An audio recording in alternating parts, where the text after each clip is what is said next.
Order. Today, the committee will hear from and speak with 4 nominees. Before we do, I want to mark this date, the second anniversary of the attacks of October 7, 2023.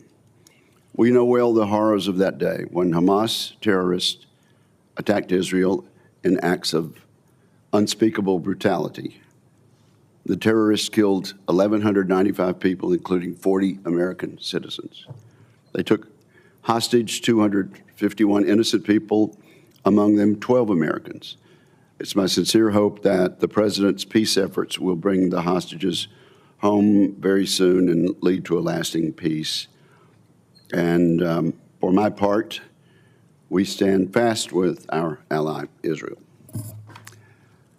I welcome our witnesses and their families today, and I thank them for being with us. I'm grateful that these individuals have stepped up to serve. We need people like them because we face an increasingly dangerous threat environment, the most dangerous we've faced since World War II.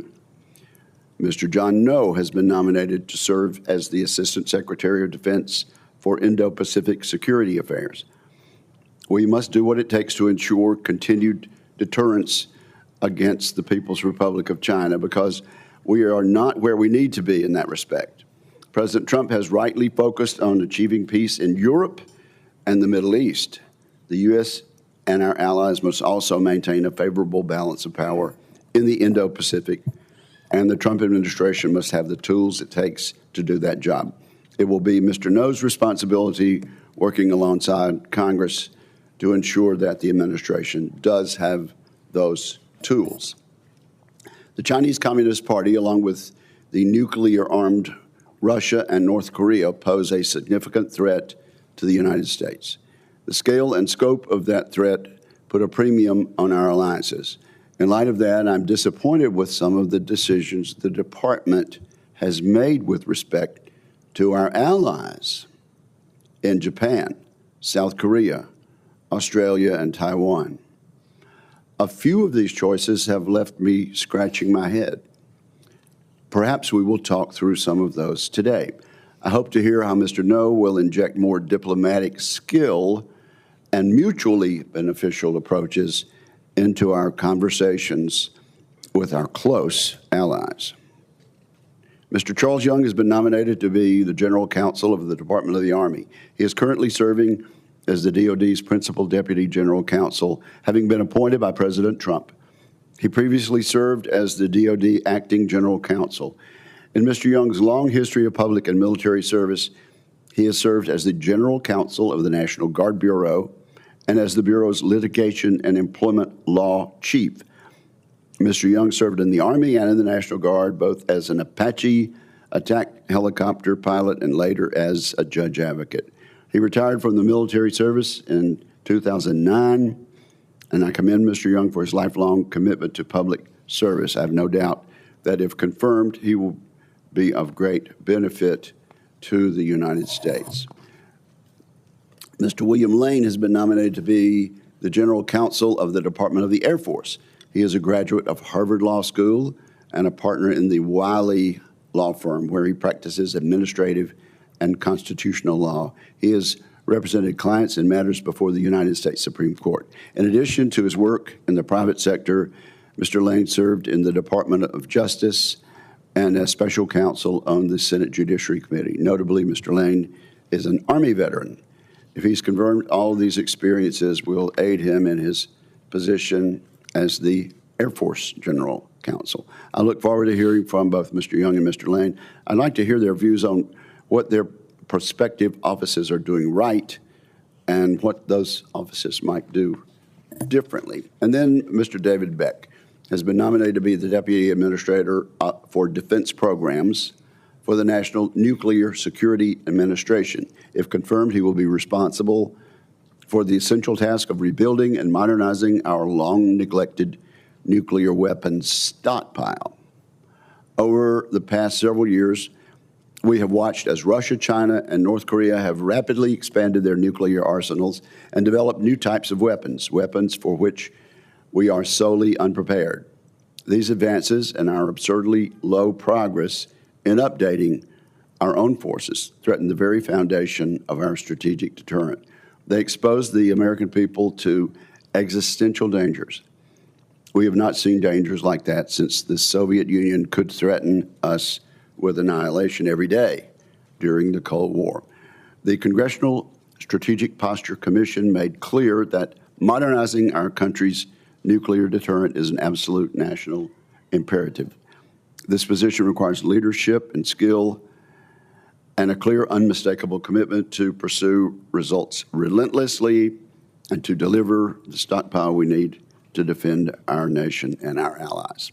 With that, I turn to my friend and colleague, Ranking Member Reed. Thank you very much, Mr. Chairman. And like you, I want to recognize the 2 years since October 7th, 2023. Just a few days after that, I was in Jerusalem, had a chance to personally witness the heartache, the trauma, the damage that was done on that day. And I hope, like the chairman, that the president's actions will lead to a lasting peace. Then thank you. Good morning to our witnesses, and congratulations on your nominations. And I'd like to welcome the family members who are here in the competition for Best Behaved Child Under 10. So thank you very much. Mr. No, you are nominated to be Assistant Secretary of Defense for Indo-Pacific Security Affairs. You currently serve as Deputy Assistant Secretary of Defense for East Asia and previously served on the House Select Committee on the Chinese Communist Party and as an Army Infantry officer. Bravo. I trust your experience gives you a clear understanding of the strategic challenges that we face in the Indo-Pacific. Over the past decade, China has aggressively expanded its military, economic, and political influence while testing American resolve across the region. The United States does not seek conflict with China, but we have vital interests that must be protected through credible deterrence and strong alliances. Our partnerships with Taiwan, Japan, South Korea, Australia, and the Philippines, among others, remain the cornerstone of regional stability. I am concerned, however, that the Trump administration has undermined years of progress with these allies, threatening troop withdrawals, scaling back joint exercises, imposing erratic tariffs, and diverting our strategic forces to unrelated regions and even domestic military deployments. These actions weaken our deterrence and damage trust with our allies. Mr. No, I would like to know how you would work to repair these relationships and strengthen America's position in the Indo-Pacific. Mr. Young, you are nominated to be General Counsel of the Department of the Army. After having served as the acting General Counsel of the Department of Defense during the first 6 months of the Trump administration. In that position, you advised on several controversial and potentially, in the view of several courts, unlawful decisions that this committee must consider. In June, the administration deployed U.S. Marine Corps and National Guard forces to Los Angeles against the governor's wishes, a decision that a federal district court has determined to be a violation of federal law and the Constitution. We understand that, as acting general counsel, you asserted no legal objection to the deployment, nor did you produce a written opinion on it. You also gave the approval for a March 30th U.S. military flight that transported migrants from Guantanamo Bay to El Salvador without any civilian law enforcement officers or DHS officials present, a violation of immigration law and explicit judicial orders. I've asked the Defense Department's Inspector General to investigate this incident. Finally, I'm deeply concerned about any role you played in advising on the legality of recent military strikes off Venezuela's coast. I have made my skepticism of this operation clear, and I do not believe it comports with international law. Mr. Young, if confirmed, you will confront serious questions about the rule of law, civilian control of the military, and the limits of executive power. And I know you will provide full and forthcoming testimony on these matters today. Mr. Lane, you are nominated to be General Counsel of the Department of the Air Force. This position has a broad scope of responsibilities, including serving as a legal advisor to the Secretary of the Air Force and other officers within the department, as well as the chiefs of the Air Force and Space Force and their staffs. If confirmed, you will be tasked with providing legal service throughout the entire department in a variety of disciplines, including fiscal law, ethics, dispute resolution, environmental law, labor law, and litigation. In addition, the General Counsel exercised oversight of intelligence and other sensitive activities and investigations. These are wide-ranging and complex challenges that will require astute legal guidance. I would ask that you share how you plan to approach these issues and what objectives you have for this important position. Finally, Mr. Beck, you are nominated to be Deputy Administrator for Defense Programs of the National Nuclear Security Administration. If confirmed, you will help lead the effort to modernize the warheads that form our nuclear triad. This modernization is one of the most complex and consequential undertakings in our national defense. The NNSA faces enormous pressure as it simultaneously updates aging warhead programs and rebuilds infrastructure that, in some cases, dates back to the Manhattan Project. Central to the mission is the NNSA's highly skilled workforce of nuclear scientists and engineers. Yet morale across the agency has suffered in recent months as hundreds of employees have been fired, threatened with termination, or rehired in a disorganized manner. These disruptions have undermined confidence and stability at a time when continuity is essential. If confirmed, you will bear responsibility not only for the technical success of these programs, but for the people who make them possible. Mr. Beck, I would like to know how you would work to restore trust, retain experts, and ensure that political interference does not compromise the integrity of this critical mission. Thank you again to our nominees, and I look forward to testimonies. Thank you, Mr. Chairman. Thank you, Mr. Ranking Member. We have a distinguished guest with us today, Senator Blackburn. I understand that you will be introducing Mr. Lane, and I turn to you for your comments. Thank you, Mr. Chairman, and I thank you and the ranking member for your remembrances of October 7th. We appreciate that. And it is indeed an honor for me to be here this morning to introduce Mr. William Lane. We call him Bill in our office because he is married to our Chief of Staff, Katie Lane. And of course, he is the nominee to serve as General Counsel for the Department of the Air Force. Before entering the legal profession, he served on active duty as a cavalry officer in the U.S. Army. He deployed to Diyala Province, Iraq from 2010 to 2011 as a platoon leader and later a troop executive officer with the 2nd Brigade, 25th Infantry Division, overseeing combat patrols, coordination with Iraqi military and civilian officials, and the readiness of over $53 million in equipment. After his military service, he attended Harvard Law School, where he graduated magna cum laude. His record of public service reflects a career marked by distinction and dedication. He served in the Department of Justice during the first Trump administration as a presidential appointee, where he advised federal agencies and represented the U.S. in courts across the country. He completed clerkships on both the U.S. Court of Appeals for the Ninth Circuit and the U.S. Court of Appeals for the D.C. Circuit, and served as special counsel to the Senate Judiciary Committee during the confirmation of Justice Neil Gorsuch to the Supreme Court. Currently, he's a partner at Wiley Rein, LLP, here in D.C., where he practices appellate and general commercial litigation. He is a dedicated husband and father. They live in Alexandria, Virginia. Katie is his wife, and they have 3 precious, well-behaved children that are right behind me over here, Catherine, Elizabeth, and William. And I think that they're going to deserve a treat when this day is over. I will say that for the record. With Bill's distinguished military service, his deep legal expertise, his proven dedication to advancing constitutional principles, I am confident that he will serve with integrity, discipline, and an unwavering commitment to the American people. Thank you, Mr. Chairman. Thank you very much, Senator Blackburn. And as you know, you're welcome to stay throughout the entire hearing. Or you may leave at your own. Yes, I understand that. Your very generous and excellent opening statement on behalf of Mr. Lane entitles him to go first in making an opening statement. So, Mr. Lane, you are now recognized. Thank you, sir.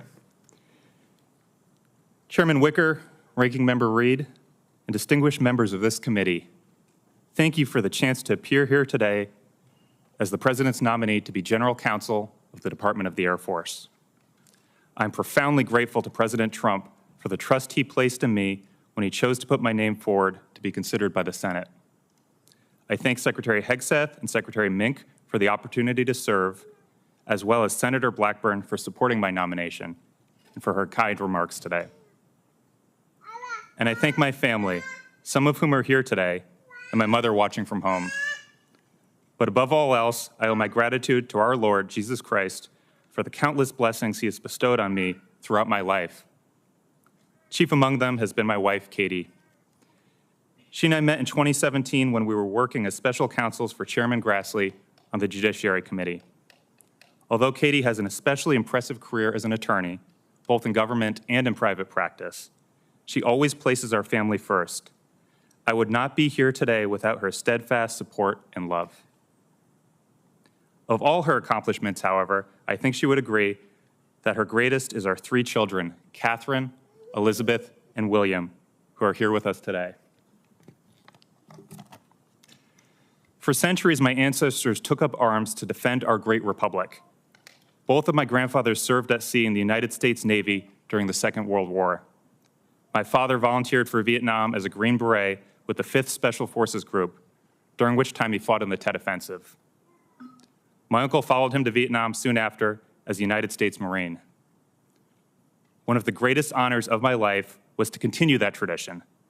As a cavalry officer in Iraq, I got to see firsthand why the American military is the pride of our nation and the envy of the world. As I learned during my time in service, perhaps the greatest bulwark standing between our nation's prosperity and those who would do us harm is the United States Air Force. Although while deployed, we had to be ever vigilant of the threat al-Qaeda in Iraq posed to our soldiers on the ground, we could always be confident that our airmen owned the skies. There was nothing more terrifying to an insurgent fighter and nothing more reassuring to our soldiers than the sound of an American fighter jet. As we've seen this year, America's ability to project lethal force to any spot on the globe is unparalleled. We owe a great debt of gratitude to the airmen who make that possible. As our Union nears its 250th birthday, however, owning the skies is not enough. Space is the next battlefield. Yielding hegemony over that theater to our adversaries would end the primacy of the American military, squandering what thousands of soldiers, sailors, airmen, and Marines have fought to secure as a birthright for the American people. President Trump's prescient decision to create the Space Force in 2019 may prove to be the greatest strategic military decision in generations. In the 21st century, American security depends on owning not only the skies, but the heavens. We must be prepared to dominate space. If confirmed as General Counsel of the Department of the Air Force, I would serve as Chief Legal Officer to the United States Air Force and Space Force. In that capacity, it would be my duty to ensure that those leading our airmen and guardians receive the highest caliber advice and counsel. That means ensuring that the directives of the President are executed and statutes passed by Congress are obeyed. Above all else, my task would be to support and defend the Constitution, an oath I have taken on many occasions throughout my career. As President Trump made clear, our country's greatness depends on the strength of our military, and a strong military depends on recruiting and retaining the very best, those who are most capable of destroying the enemy with overwhelming force. As General Counsel, I will commit to ensuring that airmen and guardians are evaluated solely on their ability to execute this fundamental task. That is precisely what the law and our Constitution require. Finally, to accomplish its mission, our military deserves the greatest weapons and equipment in the world. If confirmed, I pledge to provide Air Force and Space Force leaders with the legal tools they need to acquire the very best for our warfighters. It was a privilege representing the United States as an attorney in the Department of Justice during President Trump's first term. It would be an honor to serve the President and my country once again as General Counsel of the Department of the Air Force. I thank the committee for its time this morning, and I look forward to your questions. Thank you very much, Mr. Lane. Now, Mr. No, your opening statement, sir. Mr. Chairman, Ranking Member Reed, and distinguished members of the Armed Services Committee. It is a great honor to appear before you today and to be considered for the position of Assistant Secretary of War for Indo-Pacific Security Affairs. I'm deeply grateful to President Trump for nominating me for this role. I would also like to express my sincere gratitude to Secretary of War Hegseth, Deputy Secretary of War Feinberg, and Undersecretary of War for Policy Colby for their leadership and support. I am fully committed to implementing the President's policy of putting Americans' interests first and achieving peace through strength. And thank you, members of this committee, for your consideration. I'm grateful for the opportunity I had to meet with you and your staffs over the past several weeks. Finally, I'm very fortunate to have my wife, Isela, and our children, Jaku, John, and Nina, sitting behind me today. The love, understanding, and support I've received from them have made everything possible. I cannot thank them enough. I also want to thank my parents, who are not here, but have supported me throughout my life. I joined the Army right after college. Our country was at war, and I wanted to do my part and serve. I was fortunate enough to deploy to Afghanistan and lead soldiers in combat. To this day, my military service fundamentally shapes how I think, including about the role for which I've been nominated. Defense policy is deeply personal to me because ultimately it has to do with the well-being of our men and women in uniform who might one day be put in harm's way. For me, there's no more important mission than doing everything I can to prevent war, to deter conflict. But if they are called upon to fight, ensuring that our service members can execute the mission and come back home safely. My nomination for the position of Assistant Secretary of War for Indo-Pacific Security Affairs comes at a perilous moment for the Indo-Pacific. It was my time as a congressional staffer working for the House Select Committee on China that helped me understand and appreciate many of the challenges we face in the region today. I do not believe conflict is inevitable, but I also do not believe that peace can be assumed. If confirmed, I will do everything in my power to ensure we achieve peace and prevent war in the region with the utmost urgency and focus. Since January of this year, I've had the privilege of serving in various roles within the Indo-Pacific Security Affairs team of OSW policy. And over those months, I was able to conduct numerous engagements with counterparts from various countries. I know that America first does not mean America alone. I value greatly the alliances and partnerships we have throughout the region. Members of the committee, it truly is an honor of a lifetime to be given an opportunity to earn your trust and continue serving our great country. If confirmed, I pledge to work closely with you and your teams through the numerous issues and challenges the United States faces in the Indo-Pacific. Thank you, and I look forward to your questions. Thank you very much, Mr. No. Now, Mr. Young, your opening statement, sir. Chairman Wicker, Ranking Member Reed, distinguished members of the committee, good morning. Thank you for the opportunity to appear before you today. I'm deeply honored by President Trump's nomination and grateful for the President and Secretary Hegseth's trust and confidence. Above all, I am thankful for the many blessings that God has bestowed upon our nation, our military, and my family. I'm thankful for my parents, Charles and Florence Young, who instilled in our family the values of God, family, country, duty, and honor. They will be long remembered and cherished. For Laurie, my beautiful wife of 34 years, our daughter Madison Young and her fiance Richard, our daughter Dr. Darby Schaus and her husband Derek, and our one-year-old grandson Kenneth, and our son Captain Charles Lee Young IV and his wife Holly. Their undeniable love and support sustain me. I'm also thankful for the many friends and colleagues who are supporting me here today. I appreciate and value your friendship. I come from a small coal mining town of Berwind, West Virginia, in the heart of Appalachia, where patriotism and public service run deep. The Young family has 4 generations of Army service. My grandfather served in the artillery in World War I. My father served in the infantry in World War II.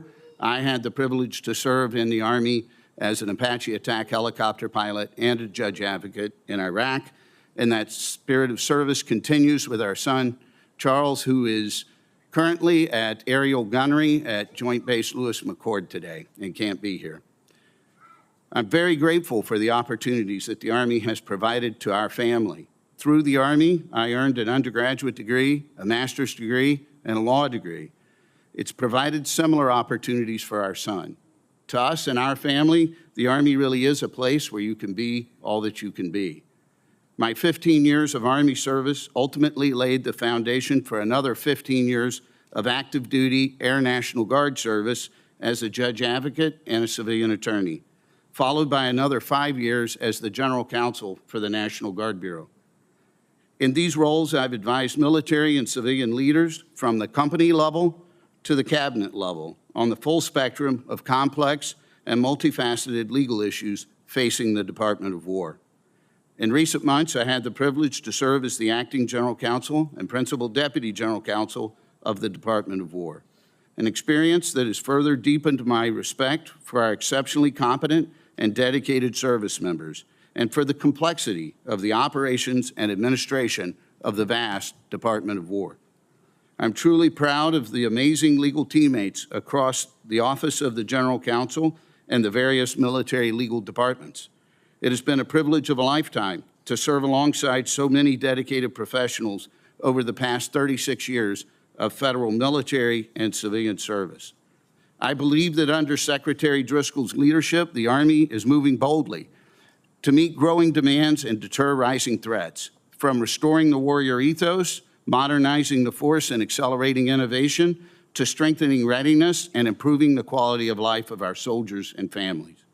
To that end, I am committed emphatically to deliver clear, constructive legal advice, anchored in the law and aligned with the Secretary's priorities. If confirmed, I will work closely and collaboratively with the Army Judge Advocate General and will commit to undertake a comprehensive review of the provision of legal services within the Department of the Army to ensure that we have the most efficient and effective delineation of legal functions, responsibilities, and allocations of legal resources to best support Army leaders at every echelon. This is an area in need of significant reform. Above all, I remain committed to our Army warfighters and their families. Everything we do as legal advisors must enable soldiers to excel in training, in combat, whenever the nation calls, wherever they may serve or fight. Thank you again for the opportunity to appear before you today. I look forward to answering your questions. Thank you, Mr. Young. Now, Mr. Beck, your opening statement, sir. Chairman Wicker, Ranking Member Reed, distinguished members of the committee, it's an honor to appear before you today. I am deeply grateful for the opportunity to serve our nation and humbled by President Trump's trust in nominating me for the role of Deputy Administrator for Defense Programs within the Department of Energy's National Nuclear Security Administration, NNSA. If confirmed, I look forward to working with Secretary Wright, Administrator Williams, and the entire department in advancing NNSA's critical national security missions. My wife, Jane, and our 3 children, Cara, David, and Jackson, are with me today. Jane's unwavering support has been a cornerstone of my personal and professional journey, and I thank you for making this a meaningful learning experience for our children. The NSA's nuclear security mission is crucial to our national defense, ensuring the safety, security, and reliability of our nuclear stockpile is a strategic imperative. This mission requires steadfast commitment to our personnel, the modernization of our production and laboratory infrastructure, and the ongoing advancement of science, engineering, and technology to address evolving threats. The NSA enterprise is filled with the most talented and dedicated professionals I have ever worked with: scientists, engineers, production experts, support personnel, and security professionals. Having had the privilege of working alongside many of them throughout my career, I know firsthand the caliber of this workforce. Aligning incentives of all individuals and organizations to the mission is central to achieving our shared objectives. If confirmed, I will work tirelessly to enhance our strategic deterrence capability and strengthen the capability and alignment of the NSA's efforts with the Department of War and other national stakeholders. I am committed to delivering timely, mission-focused outcomes while ensuring enterprise transparency, accountability, and collaboration. We face a rapidly evolving threat landscape. Our adversaries are acting with increasing speed and boldness, seeking to challenge our security and undermine our defense or deterrence posture. In response, we must act with urgency and precision. Our mission cannot fail. Therefore, we must lead with discipline, innovation, and an unwavering focus on results. With over 40 years of experience in the nuclear weapons complex, I offer a broad and integrated perspective, from laboratories to production sites and from program execution to executive leadership. During my previous tenure as NSA Assistant Deputy Administrator for Stockpile Operations and Military Applications, 1999 through 2004, I helped guide the organization through pivotal moments, including its formation, the post-9/11 national security transition, and the launch of life extension programs for our legacy stockpile. I also spent 7 years at Los Alamos National Laboratory, serving as Associate Director for Weapons and Engineering and as Principal Deputy for Weapons Programs. I am proud of the progress made by our enterprise and optimistic about our ability to take our performance to the next level to surpass our adversary through the strength of our people, the integration of our laboratories and production sites, and a shared commitment to operational excellence. If confirmed, I will bring to this role the same dedication and sense of purpose that have guided me through my career. I will lead with clarity, urgency, and accountability, ensuring that NSA continues to deliver on its vital mission with excellence and integrity. Thank you once more for this opportunity to appear before the committee. I welcome your questions, and if confirmed, I look forward to working closely with you. Thank you very much for your opening statement, and thank you all. I now will ask you a series of standard questions this committee poses to all civilian nominees, and the best way to proceed is for all of you simply to answer at the same time, either yes or no. Have you adhered to applicable laws and regulations governing conflicts of interest? Yes, Senator. A simple yes or a simple no. Have you assumed any duties or taken any actions that would appear to presume the outcome of the confirmation process? No. Exercising our legislative and oversight responsibilities makes it important that this committee, its subcommittees, and other appropriate committees of Congress receive testimony, briefings, reports, records, and other information from the executive branch on a timely basis. Do you agree, if confirmed, to appear and testify before this committee when requested? Yes. Yes. Do you agree to provide records, documents, and electronic communications in a timely manner when requested by this committee, its subcommittees, or other appropriate committees of Congress, and to consult with the requester regarding the basis for any good faith delay or denial in providing such records? Yes. Yes.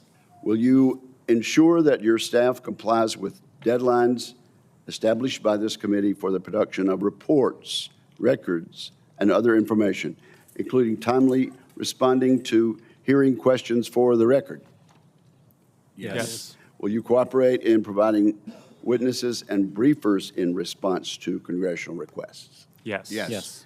Will those witnesses and briefers be protected from reprisal for their testimony or briefings? Yes. Yes.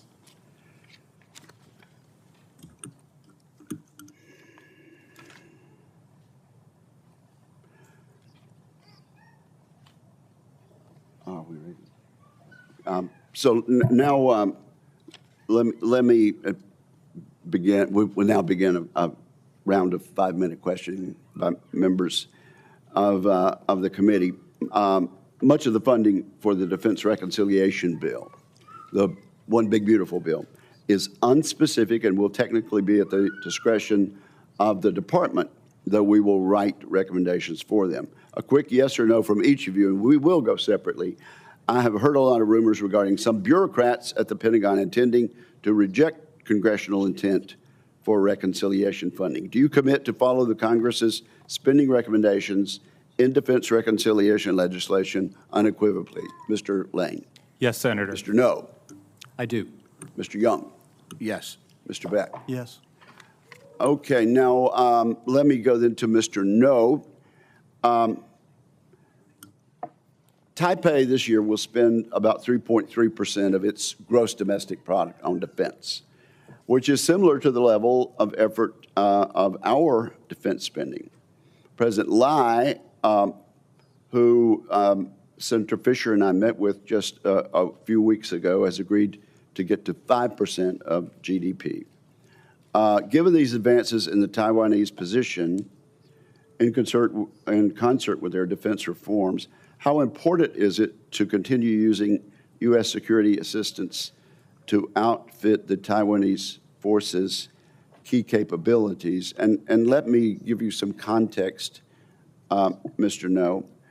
A number of us are concerned that DOD may be using the Ukraine playbook with Taiwan by taking defense items procured with presidential drawdown authority and returning it to the defense stockpile. This would be contrary to congressional intent and would require Taiwan to purchase these items that have already been authorized as PDA. Would you comment on that, Mr. No? Mr. Chairman, thank you for this opportunity to talk about the extremely important issue of Taiwan, and I'm personally grateful for your personal leadership on this issue. The actions that you just discussed of President Lai, the progress that Taipei is making to increase defense spending, it's all promising. It was Admiral Paparo who explained that actions that Taiwan takes to strengthen its self-defenses have a 3-to-1 leverage against aggression. He explained that that's the doctrine on assault ratios. So everything that Taiwan does, every extra dollar it spends, every capability it acquires, these are extremely important for the defense of Taiwan, and I certainly applaud the leadership in Taipei for taking those actions. In terms of security assistance, Mr. Chairman, to Taiwan, if confirmed, Mr. Chairman, I will provide my best advice and recommendations on the different tools we have at our disposal, whether that's FMS, PDA, or TSCI, Taiwan Security Cooperation Initiative, to expedite, to the extent possible, deliveries of weapons sales to Taiwan, Mr. Chairman. Well, okay, and I'm glad you mentioned Admiral Paparo because he's certainly someone that not only the administration looks to, but this committee looks to as a very sensible and steady voice in the Pacific. But with regard to the PDA and TSCI, do you agree that it would not be good policy to return them to defense stock and then require our ally to pay for them, having already been authorized in PDA? Mr. Chairman, I strongly believe that Taiwan needs to do its part and to pay and to increase its defense spending. It was President Trump who said that Taiwan, which is an island that faces an existential threat from the People's Liberation Army, from the Chinese military, that Taiwan should spend upwards to 10% of its GDP on defense. I strongly support that. Again, the actions that you outlined of Taiwan leadership making progress on defense spending and actions that President Lai has taken, I applaud those efforts, but Taiwan absolutely needs to do its part and spend more and increase its defense spending and acquire the kind of asymmetric capabilities that will be most relevant for an invasion scenario. Well, you're declining to answer my question with regard to PDA. Mr. Chairman, if confirmed, I'll provide my best advice and recommendations on how we can continue to deliver weapons to Taiwan consistent with the President's intent, including using PDA and TSCI and FMS. And consistent with statutory language. Yes, Mr. Chairman. Senator Reed. Well, thank you very much, Mr. Chairman. Mr. Young, as acting general counsel for the first 6 months of the administration to the Department of Defense, you were the chief legal officer of the department. In that period, DoD support included controversial use of military aircraft and personnel to transport people in DHS custody from Guantanamo Bay to El Salvador, among other places. And you are a lawyer, you understand that the Fifth Amendment applies to people in the United States, not just citizens. And you are also aware of the constant number of cases being pursued on behalf of people who were identified. As a chief legal officer of the department, did you ensure for each removal operation supported by DoD military personnel and planes that the removal of the manifested individuals complied with the Fifth Amendment and applicable court orders? Senator, as we evaluated each one of those removal flights, we worked very closely with the judge advocates and chairman's legal to look at the nature of the flight, what was being questioned. We coordinated with the Department of Homeland Security to ensure that the people who were manifested on that flight were not subject to any federal court order or restraining order for their movement. And we also worked to make sure that we had a manifest that had that documentation on there, sir. Did the Department of Defense or its personnel ever take custody of the individuals transferred? Sir, it's when we conducted one flight, as I understand, in sometime, I think in March, in that flight, the Department of Defense provided support to the Department of Homeland Security under Chapter 15, which is our typical method for providing support to the Department of Homeland Security on these removal flights, sir. Interesting. But the situation is, I think, more complicated. Secretary Rubio boasted publicly on March 31st that the March 30th flight, I think you're referring to, from Guantanamo Bay to El Salvador, had transferred to El Salvador 17 people who had been in the United States. It appears by all public information that the transfer was in violation of at least 3 court orders, but yet you say that you've pursued, every flight has been verified to ensure that there was no violation of court orders. Sir, within the Department of War, we tried to do our best due diligence to determine whether or not the personnel who were requested for transport had been cleared by the Department of Homeland Security and that they were not subject to any court order or restraining order on their transportation. Each individual has numerous cases across the United States. There's thousands of people who are in the process of post-removal order actions, and each one has their own. The Department of Homeland Security would develop a manifest based off of people who were served post-removal order and would then provide them to the Department of Defense with a request for transportation under Chapter 15, sir. Well, before you approved that flight, and it was a DoD flight requiring approval by the department, presumably the Secretary of Defense, with your advice, did you confirm or obtain from DHS or anyone else that all due process has been exhausted for these individuals and that no court orders were implicated? Senator, I did. And again, as you mentioned, this matter is under investigation by the Inspector General at your request, so it would probably not be appropriate for me to comment further on that matter.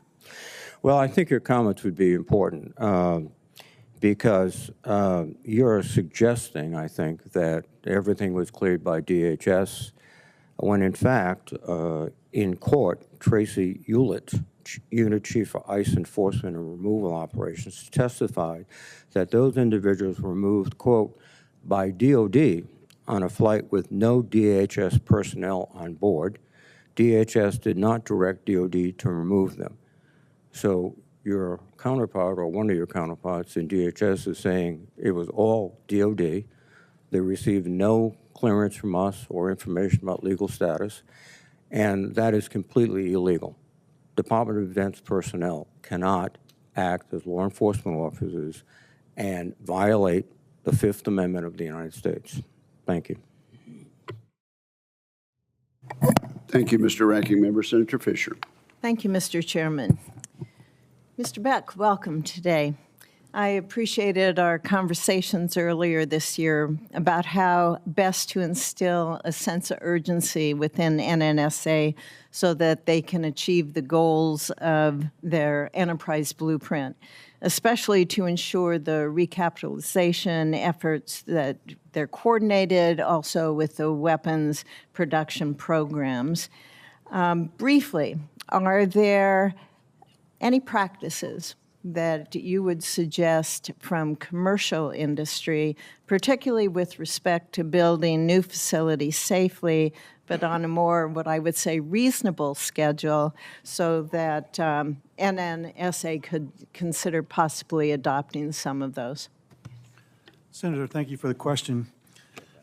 The system that we've devised has, for acquisition and oversight strategy, has created an unaffordable schedule and cost environment, and we need to move towards a commercial approach, much like there's some good examples that have occurred in Space Force and naval reactors to use other transactional authority to speed up the building of some of the things. About 70% of what NSA does is commercial, including standard industrial work like high explosives and lithium and depleted uranium.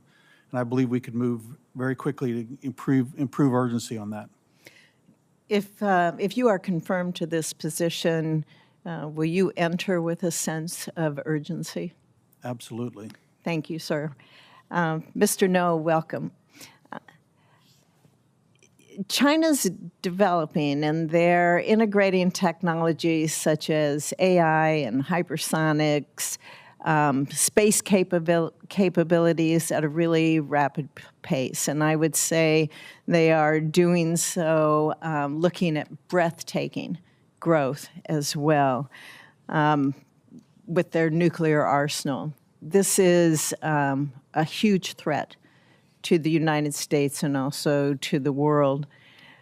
As you look at what's developing between China and the cooperation they're exhibiting with Russia and North Korea right now, what do you think would be some of the most significant consequences of that deepening relationship that they have with those countries? Senator, thank you for this opportunity to talk about the very alarming issue of the development and growth of the Chinese military.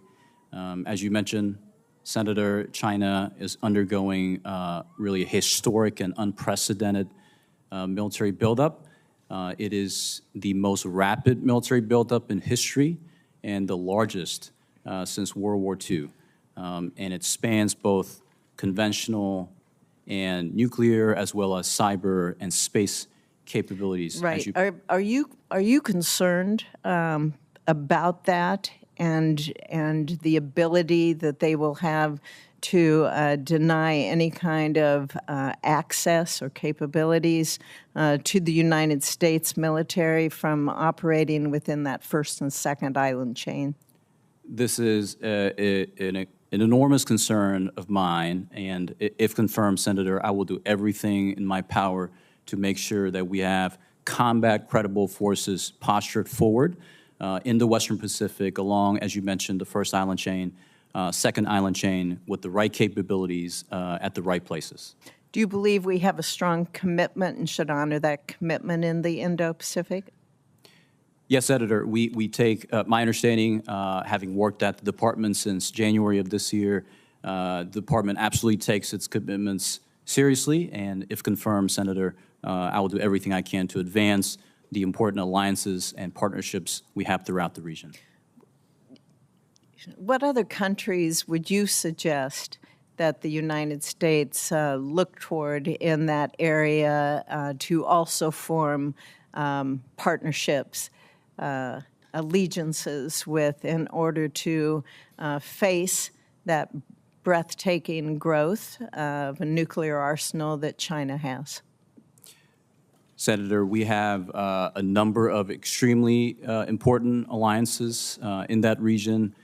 Japan, the Republic of Korea, Australia, and Philippines. These are countries with whom we have alliances.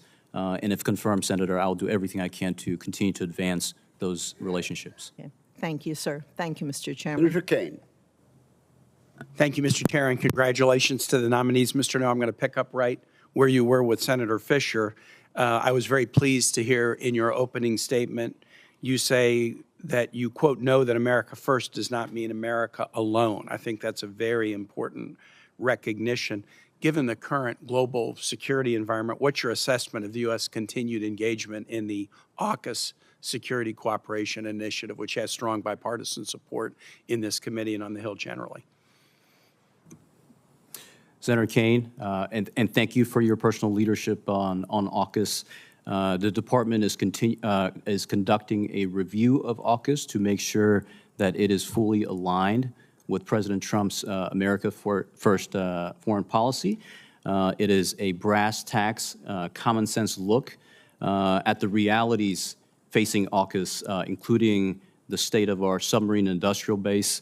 My understanding is our submarine industrial base produces 1.2 Virginia-class submarines a year. That number needs to go up to 2.33 Virginia-class submarines a year for us to be able to meet both U.S. requirements and fulfill our obligations under AUKUS Pillar 1. I believe it was Admiral Cottle who testified before this committee several weeks ago, now Chief of Naval Operations, who said that our submarine industrial base will need to go through a transformational improvement in production capacity, not a 10%, not a 20%, but 100% improvement in production capacity. These are the issues, Senator, that we are looking into as part of the AUKUS review, as well as whether it's properly funded. And I know there are significant investments that have been made from both the U.S. side and in addition to the contributions that Australia has made as part of Pillar 1. The department continues to conduct review of AUKUS to. I'm aware that the department is doing it, but the question I asked you is, what do you think about the AUKUS security agreement? Because I suspect that you've been pretty involved in those discussions. What value do you see in the Security Cooperation Initiative? Senator, I don't want to get ahead of both Undersecretary Colby and Secretary Hegseth because the review is ongoing. My personal view, Senator, is that there are things that I believe, common sense things that we can do to strengthen AUKUS, to strengthen Pillar 1, to ensure that it is more sustainable. As the findings of the review come out, I believe Undersecretary Colby and Secretary Hegseth will have an opportunity to discuss specific recommendations as to how to strengthen Pillar 1 and make it more sustainable. But my personal view is that there are things that we, as in both the United States and Australia, with the United Kingdom, can do to strengthen Pillar 1 and make it more sustainable. You volunteered Australia as an example of the kind of nation that we really need to partner with in your response to Senator Fisher's question. And I do think the committee is watching this very closely. The committee, in a bipartisan way, has expressed strong support for this framework, not only in words, but in investments, and the Australian government has done the same. We look forward to the completion and the report out of the Pentagon on this. I have a question for Mr. Young and Mr. Lane. Secretary Hegseth did a recent directive that included a reform of the military equal opportunity and equal employment opportunity process. One of the things in that reform was a shift from anonymous to confidential reporting, as well as expedited case handling. How will you ensure that the shift from anonymous to confidential reporting doesn't deter service members, particularly women, from coming forward with legitimate complaints, especially in environments where retaliation remains a concern? To both Mr. Lane and Mr. Young. Senator, thank you for that question. I'm not privy to that legal analysis, and I haven't been briefed on that issue. I can give you my commitment, Senator, that anyone making complaints should be treated seriously and with dignity and with respect. My primary concern, if I'm honored enough to be confirmed as general counsel, is to make sure the rule of law reigns. So I would take a close look at applicable statutes, regulations, and make sure that the appropriate protections are in place. Thank you. Could I have Mr. Young take my last 15 seconds to answer? Yes, Senator. I would say that review will ensure that whatever policy comes out on the back end will be in conformance with federal law dealing with equal opportunity processing and complaints process, as well as the expectations of the committee that members will be able to come forward and make complaints under the military equal opportunity process when needed. And you would both agree that folks should be able to make complaints without fear of retaliation? Yes, Senator. Yes, Senator. Thank you. Senator Scott. Thank you. Thank you, Chairman. First off, congratulations to each of you. This is going to be a great opportunity for each of you to do something great for our country. Let me follow up with what Senator Kane had said. I think AUKUS is really important to our country. I think it's really important to the security of our country, and I look forward to hearing what comes out of your review. But I personally can't imagine that we would not want to continue to build our relationship with Australia and continue to have continue to use AUKUS to build our security. Second, I just got back from the Philippines and Japan. I've been all through Asia talking to our military leaders. Every one of them is focused on China. China, China, China. That's what their whole focus is. Probably got one of the best briefings I've ever had when we were recently, back in August, out in the Philippines.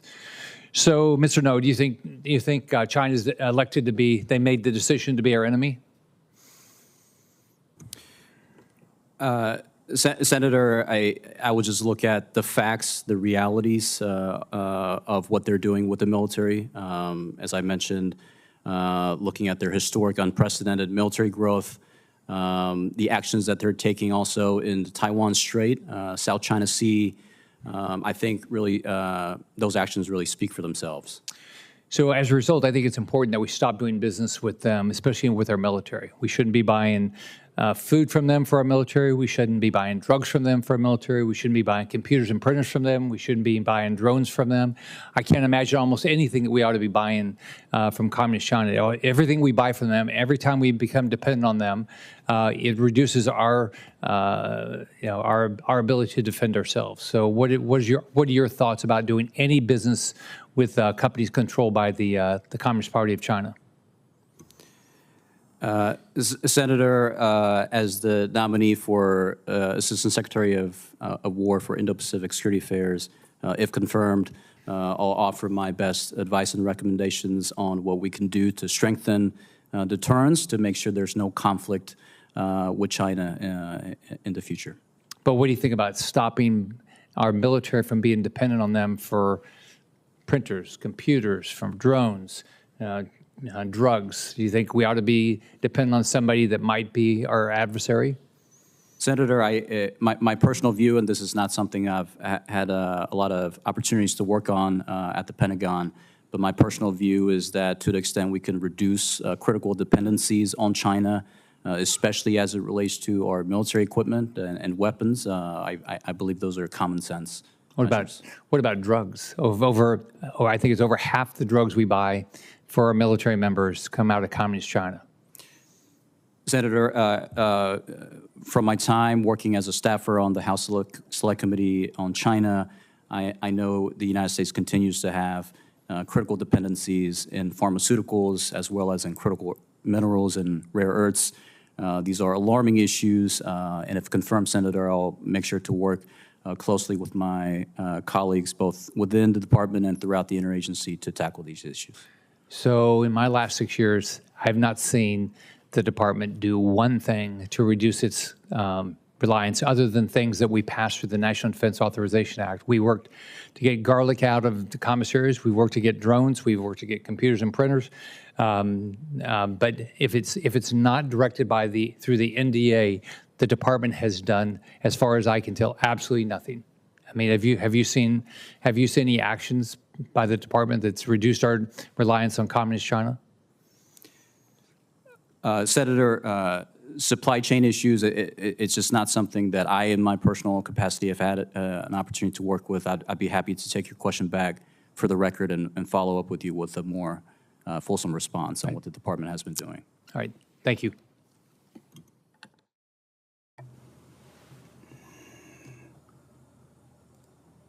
Senator King. Thank you, Mr. Chairman. Thank you, Mr. Chairman. Mr. Young, I'm a little confused. You referred to a department that doesn't exist. What's the name of the department that you're going to work for? Sir, the name of the department is the Department of Defense. Correct. Thank you. I appreciate that, and I think you must have slipped before in using that other name that has no legal basis. Mr. Young, you were the general counsel during the deployment of the troops of the National Guard to Los Angeles. What was the legal basis of that utilization of the National Guard? Sir, the legal basis for that deployment to the National Guard is the President's Article II authority to protect federal functions and property, as well as the President's statutory authority under 10 U.S.C. 12406, sir. And should there be a factual predicate for such a deployment, such a use of military force? And if so, who decides that the factual predicate has been met? Well, sir, I would say that the statute is what the statute is, and it's written the way that it's written. That statute's been in existence and been utilized going back to the first president of the United States, George Washington, who mustered 19,000 National Guard personnel to march to Pennsylvania to suppress what was then considered the Whiskey Rebellion, where 500 people were tar and feathering tax collectors. And so the first president of the United States, as he looked at those set of circumstances, thought that the assault on the imposition of federal law and the execution of federal law was sufficient to muster thousands of National Guard personnel from all over the United States. Is there any review of the president's decision in a case such as this to deploy troops? You cite the statutory basis. Is there any appropriate review of that decision, or is it a completely unilateral, unreviewable decision of the president? Sir, I would say that matters in litigation before the Ninth Circuit Court of Appeals. The Ninth Circuit has issued a determination regarding the standard under which it would look at the president's factual determinations and gives it significant deference based off of prior Supreme Court deference to the president in being able to ensure the execution of federal functions, the protection of federal property, and the protection of federal personnel as they're executing their duties. Yesterday, Mr. Miller, counsel to the president, stated that the judge who ruled the deployment to Portland illegal and unconstitutional was a, quote, insurrectionist. Do you believe that a federal judge interpreting federal law as applied to a particular set of facts should be or could be declared an insurrectionist? That was the term he used. Senator, I would say that a federal judge interpreting federal law as it relates to the execution of an Article II authority is exactly what our Constitution was founded on, and that's what we expect. I agree with that, and I hope you'll convey that sound opinion to Mr. Miller. Turning to the recent strikes in the Caribbean, and I realize you're nominee to the Army, but you've been involved in these legal decisions. What's the legal justification for a kinetic strike against civilians in international waters? Sir, the President, acting under his Article II authority, consistent with the powers that the Constitution has given him, has looked at the facts and circumstances regarding these drug cartels. The President considers these drug cartels to be non-state armed groups, which is what the President has designated them. He's designated them as terrorist organizations. He's looked at the facts and circumstances surrounding the manner in which the provision of narcotics and illicit narcotics have killed more people in the United States over the last 4 years than all of our conflicts in this century combined. Mr. Young, doesn't the Constitution specifically delegate the power to declare war as opposed to be the commander-in-chief during a war to the Congress? And historically, we haven't been very good about declaring wars, but we at least have done authorizations of use of military force. Has there been such an authorization or any authorization by Congress whatsoever in this particular situation?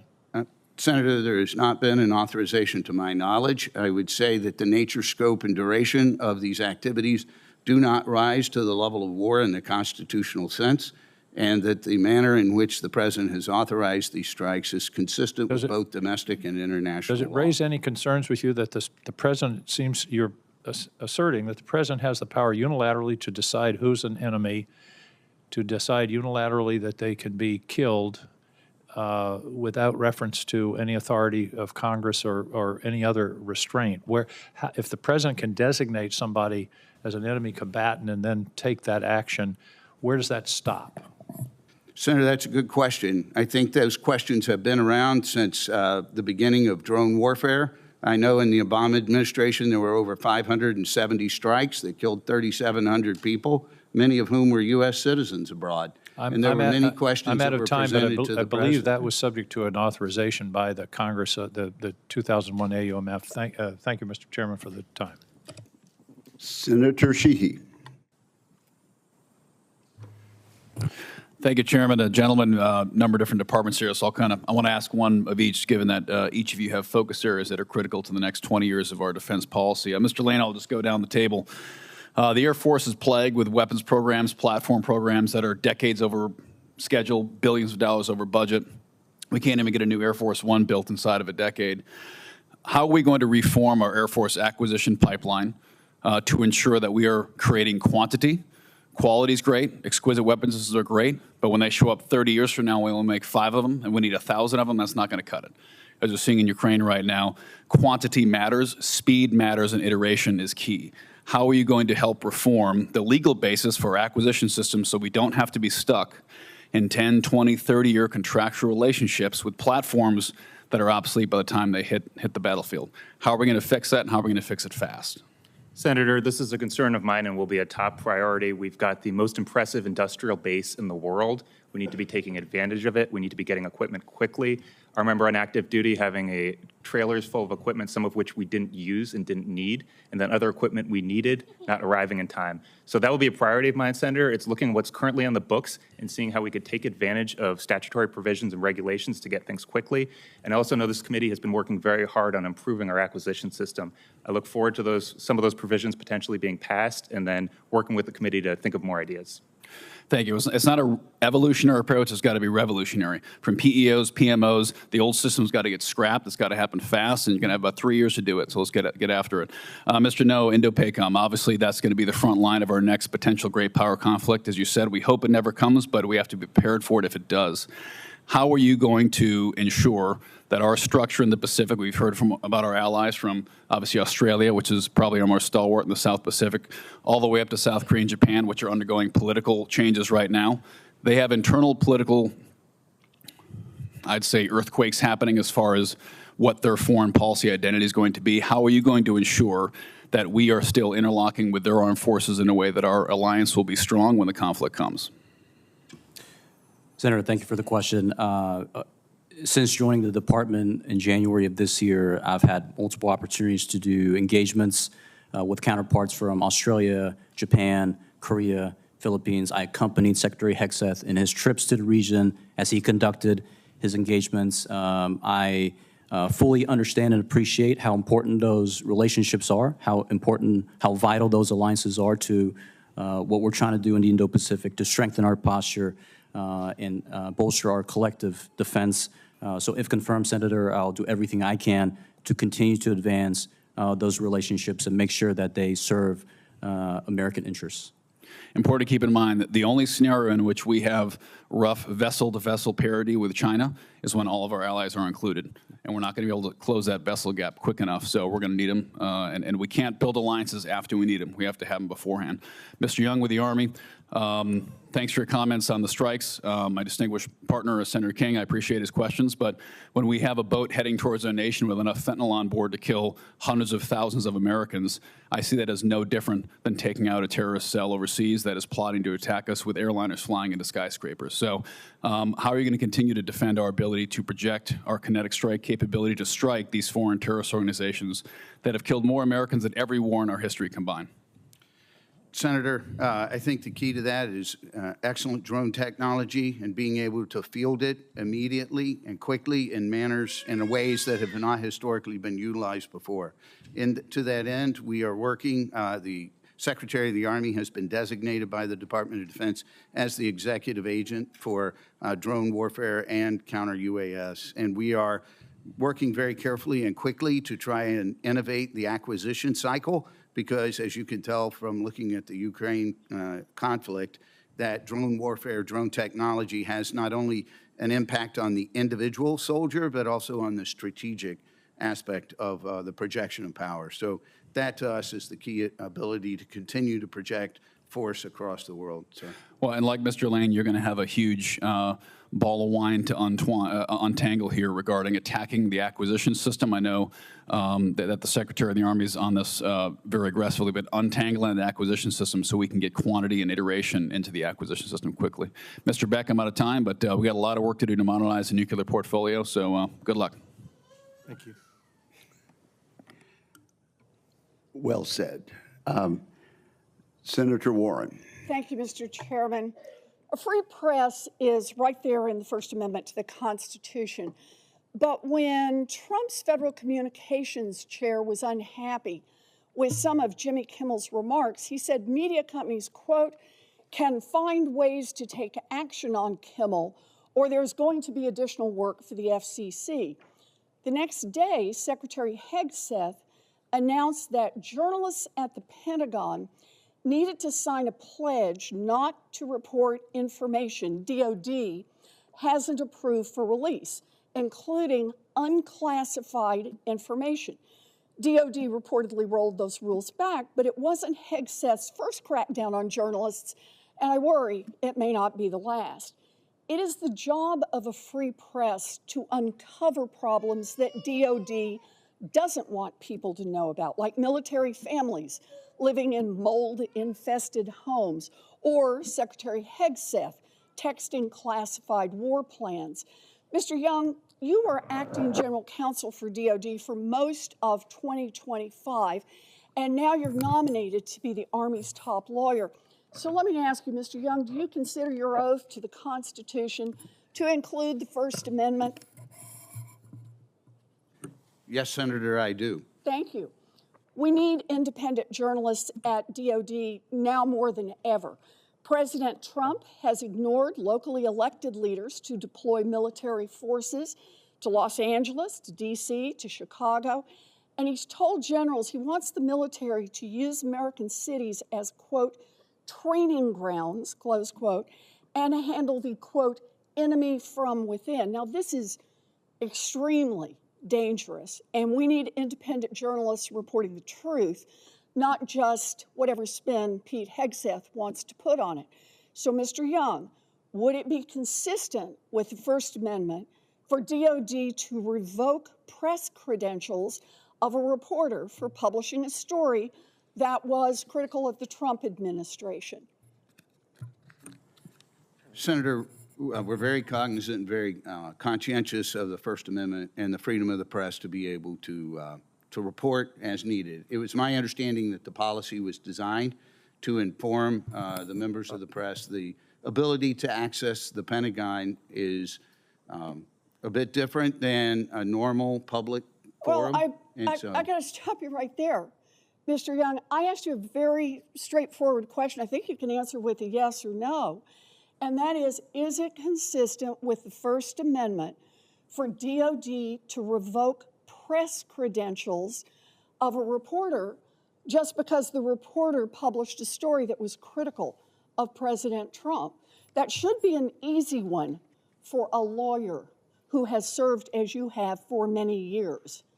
Yes, Senator, I would say it would be consistent with the First Amendment if the basis was that the person published information that was not otherwise approved for release by the Department of Defense. They could still be critical. We're not getting into their content, Senator. Well, are you telling me that the new regime is that Secretary Hegseth will decide what has been released and that reporters can only talk about what the Secretary releases? That's No, your Senator, view of I'm the not. First Amendment? No, Senator, I'm not saying that. Well, then let me ask my question one more time.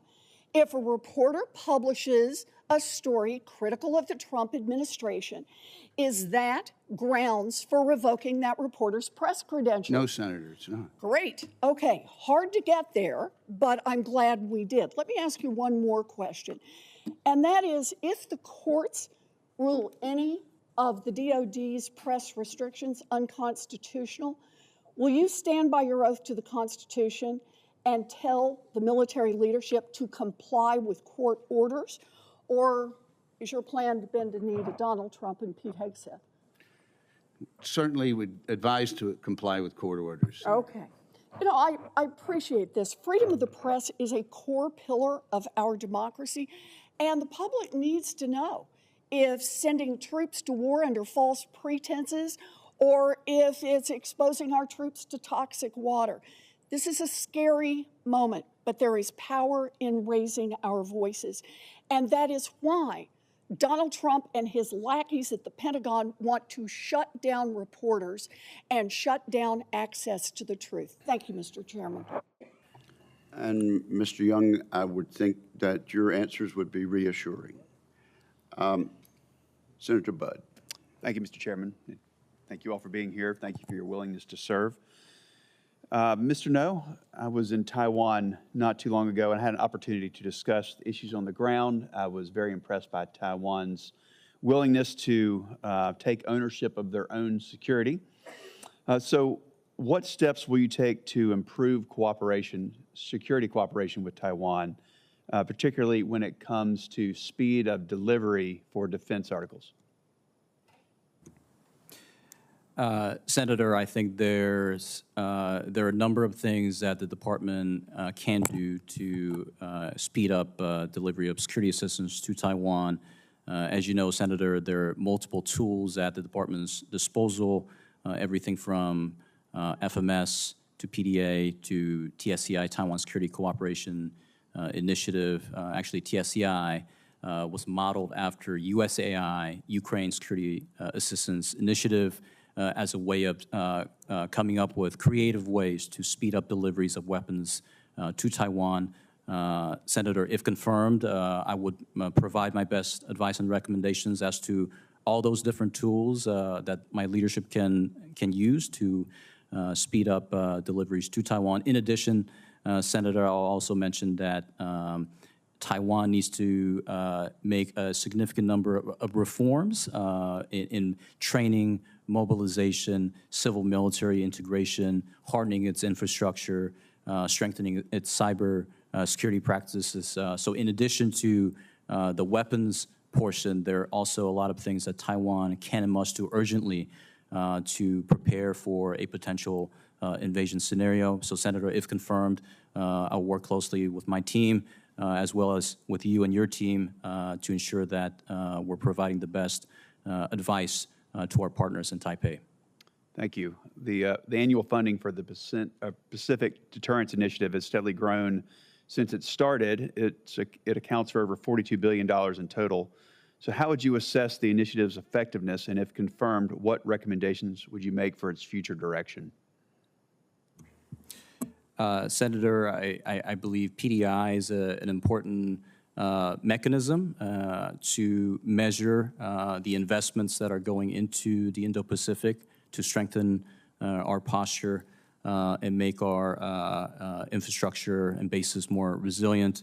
If confirmed, Senator, I'll work closely with you and members of this committee to make sure that we're prioritizing all efforts, including under PDI, to strengthen our posture and make sure our forces are in the best possible place to deter conflict, but if necessary, to prevail in one. Thank you. So switching to Japan, what are your goals for our defense relationship with the Japanese, and what steps would you take to shore up that relationship? Senator, since joining the department in January, I've had multiple opportunities to travel to Tokyo to engage with my counterparts at Ministry of Defense. I accompanied Secretary Hegseth in his first trip to Japan as well several months ago. This is an extremely important and critical alliance we have with Japan. There are a number of positive lines of efforts that we are working on with our Japanese counterparts. The upgrade of USFJ comes to mind in terms of strengthening our C2 structure. We're doing more in terms of having more realistic exercises and training with Japanese self-defense forces. We're strengthening our posture along Japan's southwest islands, and we're doing more in terms of defense industrial cooperation. So if confirmed, Senator, I look forward to further strengthening the ties I've already built up with my Japanese counterparts and making sure that we are advancing this important alliance. Thank you. Mr. Young, one of your duties, if confirmed, will be to review promotion board materials and safeguard integrity, fairness, and legal compliance of the statutory officer selection process. So how do you rate the ability of the process right now to promote the most qualified individuals based on merit? Thank you, Senator. It's my understanding, I'm not completely familiar with the Army's promotion process directly, and because I am only nominated for this position at this point, but it's my understanding that those come through the Army General Counsel for input and advice, not only on the recommendations to the board, but the guidance that goes to the board gets a legal review to ensure that the appropriate statutory criteria are identified, sir. Thank you. Thank you all. Chairman. Thank you very much. Senator Kelly. Thank you, Mr. Chairman. Mr. Young and Mr. Lane, we're living in unprecedented times, and I think we can all agree, or we'll have an opinion on the legality and merits of the decision to execute kinetic strikes on drug smugglers. And I think we'd also debate the legality of the federalization of the National Guard as a police force, but I think we can, so we might agree or disagree on those things. But I think we can all agree that these are very polarizing topics and put stress on military leaders. It also puts stress on service members, trying to figure out whether or not they are in compliance with the law, with the Constitution. And I think we'd all agree that these issues do divide us as a country. So Mr. Young and Mr. Lane, I want to hear from both of you. Do you both commit to following the Constitution and giving your best legal advice, even if it is something that the service secretaries may not want to hear? So start with Mr. Lane. Senator, the short answer is yes. The longer answer is that has always been my practice as an attorney. I have an ethical obligation to provide candid and clear advice. That's the case in private practice. It's the case when I was at the Department of Justice. It'll be the same thing in the Department of War. And are you prepared to debate some of these issues? Have you thought through some of these things that I've already mentioned? Yes, Senator. All right. And Mr. Young? Yes, Senator, the answer is yes. The longer answer is, in my office, I keep a copy of the United States Constitution above my desk to remind me every day as I sit down what I'm sworn to protect and uphold. Also next to my desk is a picture of Socrates drinking hemlock to remind me to speak truth to power and to say that which I think is right, even when other people may disagree with it, Senator. Well, I appreciate both of your answers. Thank you. Mr. No, congratulations on your nomination. I want to talk about the PRC for a second and how we are postured in the Pacific. They are increasingly using gray zone tactics to blur the line between competition and conflict and advanced their goal of becoming the preeminent global power. I think that's pretty clear. They're accomplishing this through trying to get around the law, through ADIS, incursions in Taiwan, through their Belt and Road Initiative, through some security cooperation activities that give them strategic access in Africa and South America. These actions undermine our interests and threaten the security of our allies. So what steps will you recommend to push back against the PRC's escalating gray zone activities? Senator, a few things come to mind. I believe, first and foremost, we need to ensure that we have combat credible forces postured forward in the Western Pacific. with the right capabilities and at the right places in conjunction. We need to make sure that our allies and partners in the region are doing more, are spending more, and are doing their part because of the challenges that you just explained, Senator. These are enormous difficulties, and these are not threats that the United States can or should address on its own. We need our allies and partners in the region to do their part, including Japan, including Australia, Republic of Korea, Taiwan, and others. So forces forward, allies doing more in the Western Pacific. However, there are some, rumors, I guess, circulating that the new national defense strategy is going to shift priority away from the PRC and away from the Indo-Pacific and instead focus on the Western Hemisphere. We'll see what happens when that comes out. I find, if that's true, that this shift is alarming because most of what is briefed to this committee focuses on how are we going to deter China. So suddenly shifting away from what I view is our biggest near peer or peer adversary might strategically leave us in a very vulnerable place with regards to the Indo-Pacific. So if confirmed, how do you plan on reinforcing our commitment to our partners and allies in the region if we see an NDS that looks like a shift to the Western Hemisphere? Senator, if confirmed, I will be the biggest advocate to my leadership in the department to making sure that we have all the resources we need to strengthen deterrence in the Indo-Pacific. That's what I've been doing since joining the department in January, and if confirmed, Senator, I will continue to do so. All right, thank you. Senator Slotkin. Thank you, Mr. Chairman. Mr. Young, you were the acting general counsel for DOD, so you've been personally reviewing the decisions that have gone on in the last 9 months. My questions first are on the cartel strikes. On September 4th, a letter was sent to Congress from the president. I'm guessing you had a hand in helping to write that we are now in non-international armed conflict and the department is authorized against designated terrorist organizations. How many new terrorist organizations are we currently in armed conflict with, and could you name them? Senator, it may be more appropriate for me to discuss that with you in a closed session. We couldn't get it in a closed session when we met with the general counsel, the man who's now confirmed as a general counsel. And I would offer, as you mentioned before, I was a CIA officer and helped with targeting. I have no problem going after these cartels. I have no problem designating terrorist organizations in general, but we've never had an instance where there's a secret list of what I understand to be dozens of now terrorist organizations that the American public and certainly the oversight committees don't get to know. So I would just offer overseeing a secret list of terrorist organizations is concerning in this context, but much more concerning when we look at what's going on inside our country.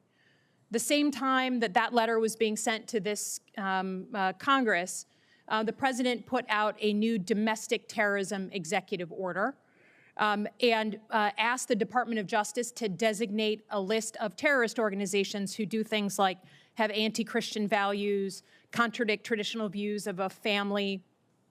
Can you tell me what organizations have been designated as domestic terrorist organizations?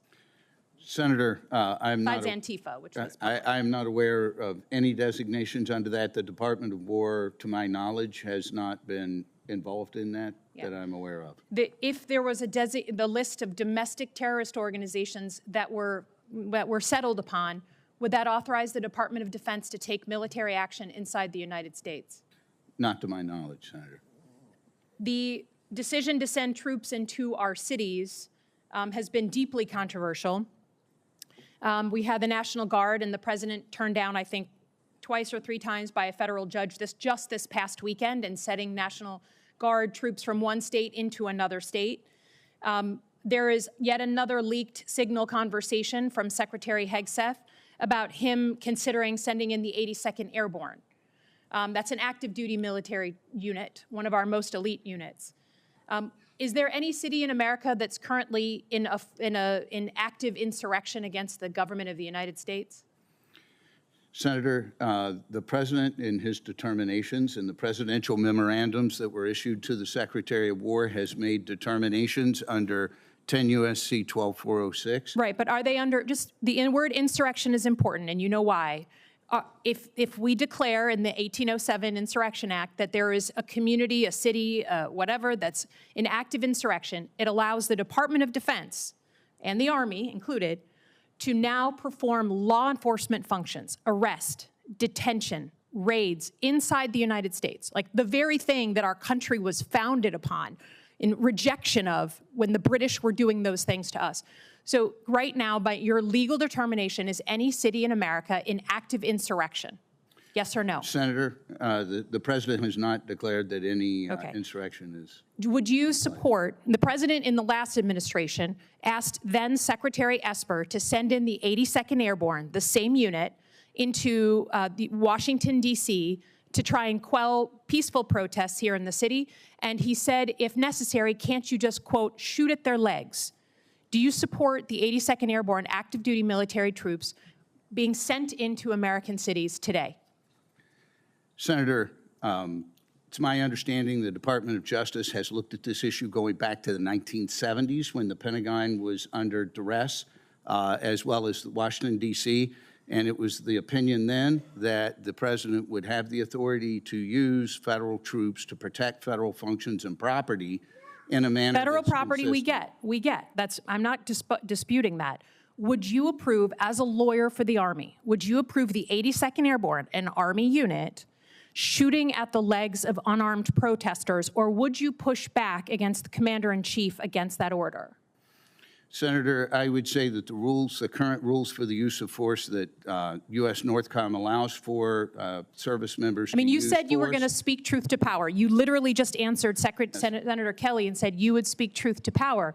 If the President of the United States asks you to, quote, shoot at the legs of unarmed protesters, yes or no, would you speak truth to power and say something in pushback to the President? I would certainly make sure that the President's directives would comply with the Constitution and law. Okay. I yield back. Senator Shaheen and then Senator Duckworth. Well, thank you, Mr. Chairman. And Mr. Young, as you can see, there's a great deal of concern about how this administration is complying with the rule of law in this country. And that goes with respect to how the military, how it is expecting the military to operate. As you heard, we had a classified briefing on the strikes in South America, and we requested two pieces of information that we are still waiting to see. One is the list of groups that the President claims that we are in armed conflict with, and the other is a decision by the Department of Justice that basically authorizes the administration's basis to take those actions in South America. Have you seen that DOJ opinion? Yes, Senator, I have. And is that consistent with the opinion that has been provided to the Department of Defense? Senator, the Department of Justice Office of Legal Counsel opinion was derived through an interagency lawyers working group with the CIA, the State Department, White House Counsel, Department of Justice, Department of Defense General Counsel, chairman's legal uniformed judge advocates were part of that decision, and the Office of Legal Counsel has issued an opinion on that, ma'am. Well, given that everybody seems to be very comfortable with that, don't you think it would be a good idea to share that with Congress? Senator, that's not within my discretion to share. I know that as that question has been asked before in other contexts of other strikes, if you go back to the Obama administration, for 9 years, they did not share their legal basis for the manner in which they did the strike. But to be frank. Yes, Senator. And I don't think the the inappropriate behavior of other administrations should guide inappropriate behavior in this administration? No, Senator, I don't disagree. It's a matter of the discretion of the President under his Article 2 authority releasing that information to the Congress. At this point in time, it's not within my control in the current position that I'm in. Well, Mr. Chairman and Ranking Member Reed, I would again ask that the committee officially request both that legal opinion and the list of terrorist organizations that we are according to the President's executive order, at war with. Your request is noted. Thank you. Mr. No, I share the view that you just expressed that I think has been pretty consistent on a bipartisan basis among both Democrats and Republicans in Congress, that the biggest threat to the United States, both militarily and economically, is the People's Republic of China. And can you, so I am troubled by the fact that there is appears to be an inconsistent strategy that's coming out of this administration with how to address that. So, for example, you talked about the importance of our allies and partners, which I think we would all agree with, and yet what kind of message does it send to our ally Australia that after they have committed significant contributions to AUKUS, that we are still fooling around, especially given the time constraints that you talked about with respect to submarine production, that we are still fiddling around with a review that should have been done months ago. Is it consistent to think that our allies can count on us when that's how we behave? I would point to India, which has been one of the strongest bulwarks against China in many ways, and yet the relationship with India has been undermined by the tariff regime of this administration in ways that question whether we can count on the partnership of India to stand up on China when they are taking action in the Indo-Pacific region. So how do you justify the inconsistencies in the policy of this administration and how that's making us safer and more secure? Senator, on the AUKUS review, I will just note that both Australia and the United Kingdom also conducted AUKUS reviews of their own. Right after Prime Minister Starmer came into office, he ordered Sir Lovegrove to conduct a review of AUKUS. And is it still ongoing?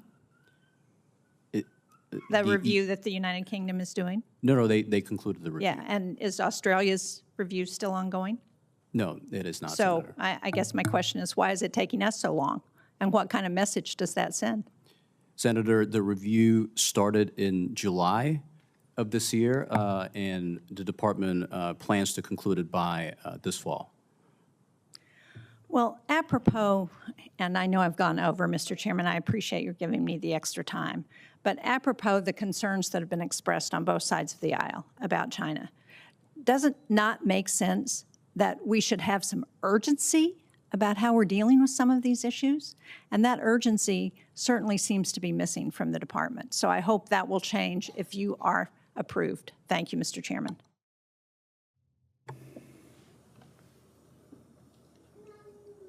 I think it's fair to say that the review came as a surprise to this committee, to the Congress, and to the general public, and as a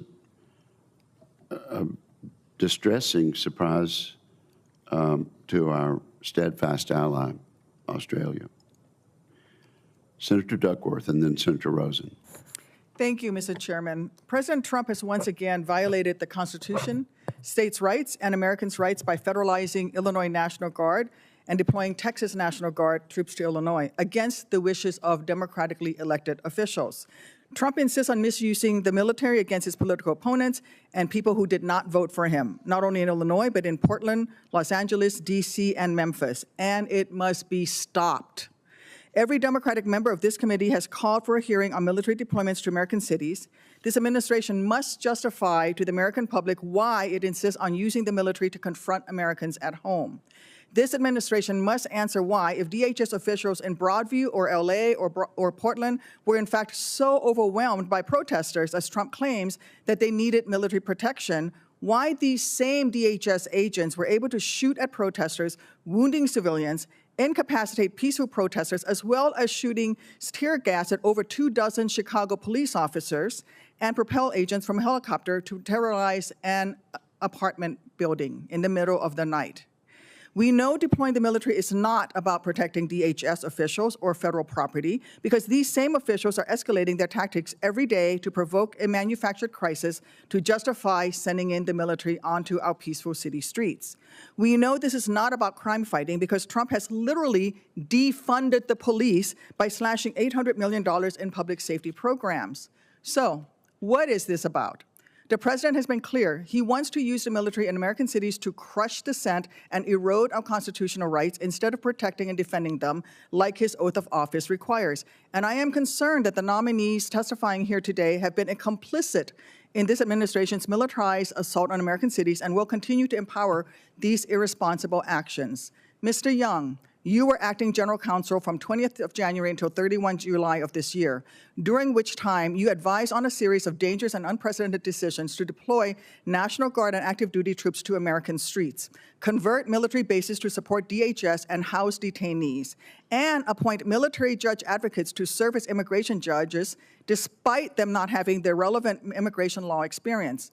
Now, you are being considered to be general counsel for the Army, where you will once again advise on consequential decisions on how to train, equip, and deploy Army, National Guard, or active duty troops. Mr. Young, have you prepared or approved any legal opinion about authorizing any state's National Guard units to deploy across state lines without the consent of the governor or other leaders in the receiving state? And if so, will you provide it to us? Thank you, Senator. To answer the question, we have the use of National Guard personnel. So yes or no? Have you provided that type of an opinion? Yes or no? And will you provide a copy of that advice to us?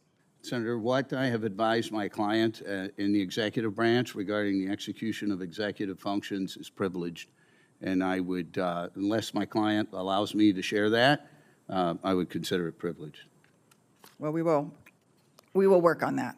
There has also been rhetoric from the president and senior officials painting Democrats and people who disagree with him as enemies. This is a slippery slope. Once you label your fellow Americans as enemies, you can justify using force against them. Mr. Young, if the president or secretary asks you to authorize the military to target civilians within American soil based solely on their political affiliation, would you support it, yes or no? No. Thank you. The president wants to use our military as his personal police force to send troops into American cities to detain civilians on our bases, to intimidate people who dare to disagree with him. That is not defense, that is repression. If we turn the world's finest fighting force against its own people, who will win? Not the American people, not our service members who did not sign up to be used as political props, to be pitted against their fellow Americans, or to waste their precious time patrolling American streets. Only Donald Trump and our global enemies who will exploit our distraction win in this scenario. The United States military defends Americans. It does not police them. It protects our freedoms. It does not suppress them. Mr. Chair, I ask unanimous consent that you, in consultation with the ranking member, schedule an open hearing to receive testimony on this abuse of the military from the Secretary of Defense, the Chairman of the Joint Chiefs of Staff, and General Counsel of the Department. That is not a proper unanimous consent request. This administration has refused to provide answers to Congress and the American public about its militarization of our streets, refusing to put legal opinions in writing, hiding the faces of DHS officials, and running away when officials exercise their constitutional duty to conduct oversight visits. I've said it before, I'll say it again. Hiding is not something you do when you're proud of your actions. Dodging around direct questions from this oversight body, like you have done today, Mr. Young, it's also not something you do when you're proud of your actions. It's what you do when you know you are wrong. The American people deserve answers. I urge the chairman and my Republican colleagues to hold a meeting immediately. Thank you. Senator Cotton, are you prepared? Always prepared. Mr. Lane. As General Counsel of the Air Force, I want to talk to you about the military's role in defending our homeland. I'm correct in assuming you believe the U.S. military has a central role to play in ensuring our homeland is secure? Yes, Senator, absolutely. I'm also correct in assuming that you believe terrorist organizations can pose a threat to the U.S. homeland? Yes, Senator.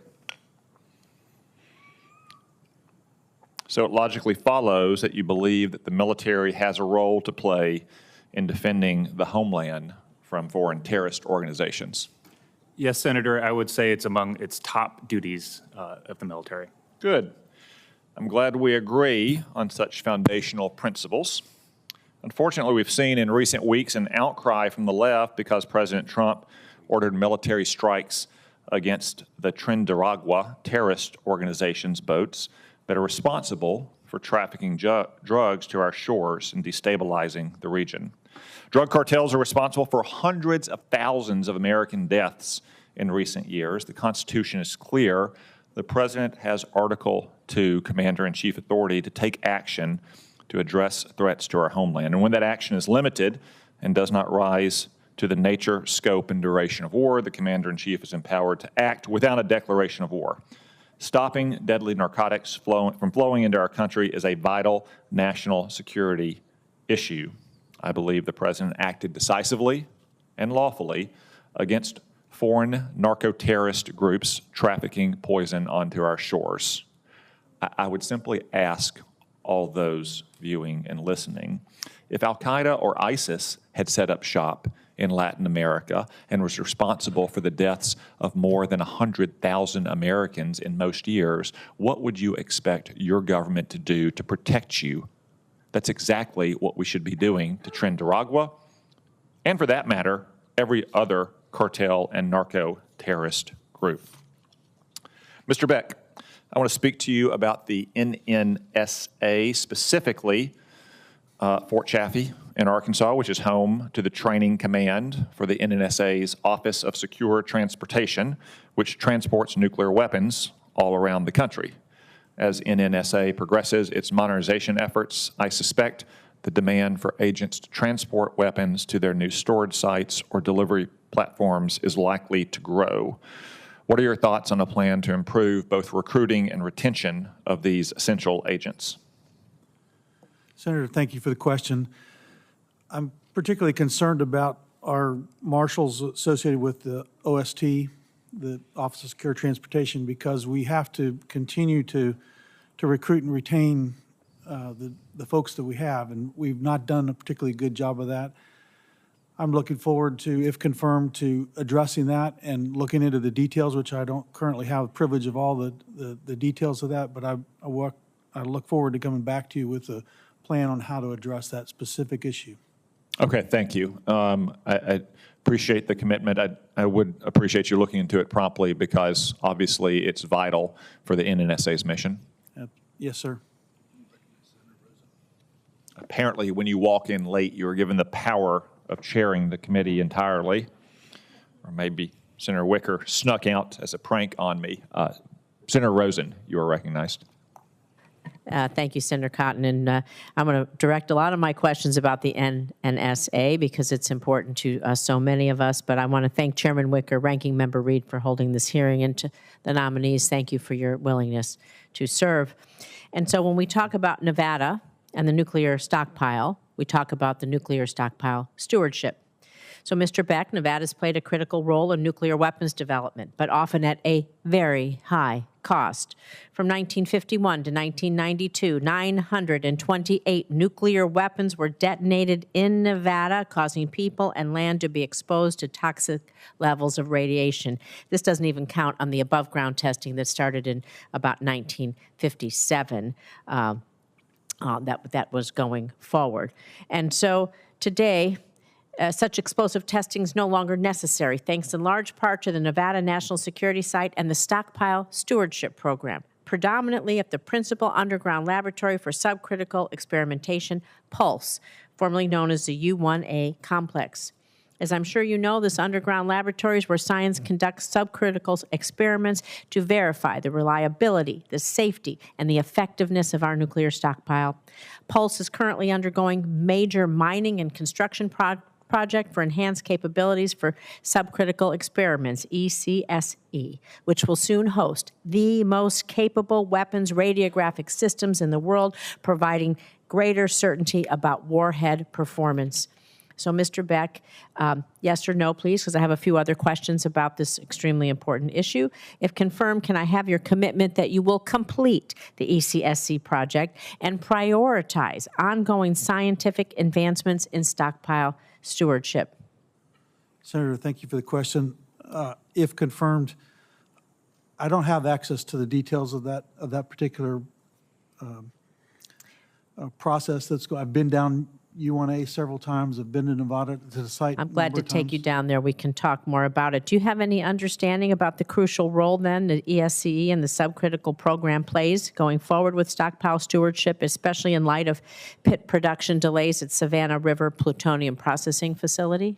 Yes, I do. And it is one of our most important scientific tools that we need to continue to pursue and with a greater sense of urgency than we've done so far. I want to invite you to Nevada to have some of these conversations. I look forward to going there with you.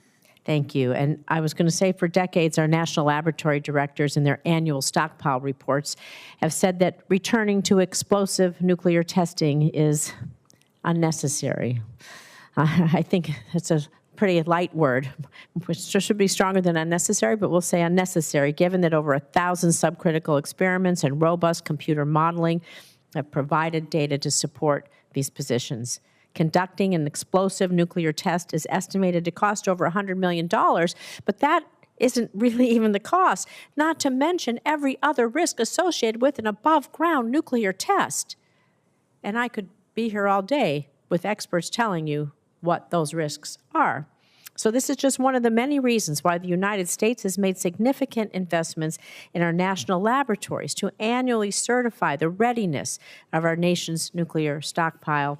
And so, do you agree with these data-informed assessments that it's absolutely unnecessary for the United States to resume explosive nuclear testing?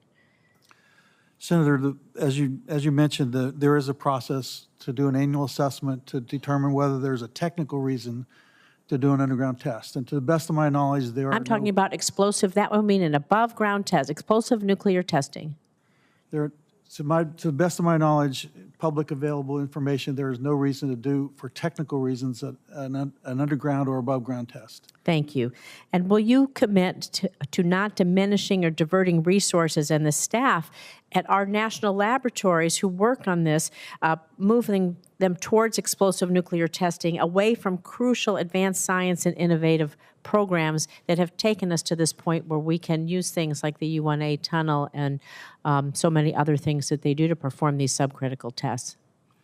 Senator, one of the things that I'm particularly concerned about is we need to be more efficient in how we use our resources. We have made some progress in that direction, but we need to make more. We have to focus on our technical expertise and be more efficient in how we produce things. I don't know the details of that particular project, but I look forward to getting those and getting back to you as soon as possible. I'm just asking it's not a project, it's that we don't want you to diminish or divert resources in favor of explosives testing versus critical advancement of science and innovation programs that built things like the U1A tunnel and the radiographic experiments that we do. We just don't want you to divert resources to explode bombs again versus doing the science, advancement in science that we've made in all these years to ensure the safety and stability of our nuclear arsenal. I understand your concern. We have to focus our resources on the overall program to do what's best for the country on. So you're not going to commit to saying you won't try explosive testing again? Is that what you're trying to say to us? Senator, that's not what I said. I am not I don't have the privilege of having that information of what is being done today, and I can't answer your question without more information. I'll get back to you. You can't answer that you won't divert resources to explosive testing versus scientific innovation?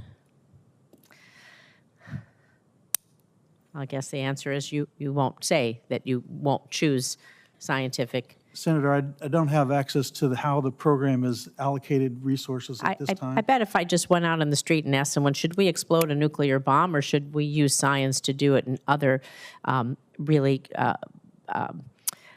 in other ways that are safe and secure and that can validate the lethality of our nuclear arsenal and the readiness of our nuclear arsenal, I bet that I could find anyone at the grocery store and say, please, dear God, don't explode another nuclear bomb on American soil.